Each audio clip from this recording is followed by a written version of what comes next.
It took all my remaining courage to force myself across the wooden plank, leading to the deck of my new home. The USS Daisy Marie wasn't a high-tech submarine, and I had my doubts that her hull could stop a water balloon, much less an entire ocean of water. But I stepped across the plank as steady as I could force myself. After all, it was a death wish that brought me here to begin with. Just this past August, my beautiful fiancée left my house early to try and beat the storm home. One small city block and a sharp turn from a passing car was all it took for my sweetheart to be gone instantly.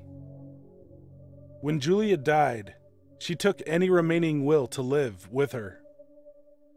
The country's tensions had never been higher, and young men left and right were drawing the short straws that sent them across the ocean just weeks after graduating high school.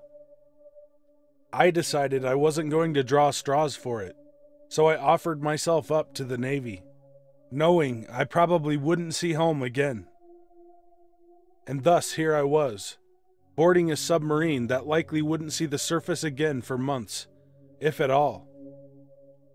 It's cramped on board, and the only sounds accompanying us were the long groans of the hull that I was sure should have given out already. I headed up to the office up front, where my position was nothing more than listening to the outside with headphones and writing notes for 14 hours a day. Beside me was the sonar technician, Phillips, who had been well trained in documenting passive sounds that could mean a whale or an enemy. His position was crucial. Mine was merely supplemental. I heard many ambient sounds, often unsettling things, like calls of unknown creatures swimming beside us, but usually just the tick and hum of our own propellers.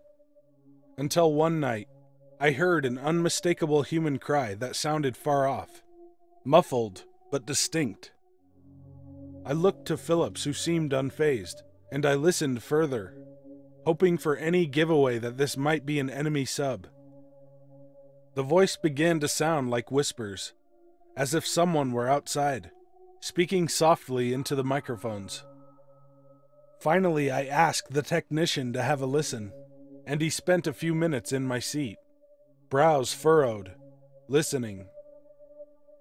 It does sound like a woman. Might be an animal. It is creepy, though. It sounds like she's saying, "Let me in." But the mind plays tricks. He started to remove the headphones, then paused. He picked up the pen and scribbled out the words, "Let me in, it's Julia." I took a step back, and we both looked mortified, but for entirely different reasons. While we were distracted by what I can only assume was my dead fiancé, we managed to miss the blip on the radar. A ship that was no doubt already taking aim of us. I hope I'll see her on the other side.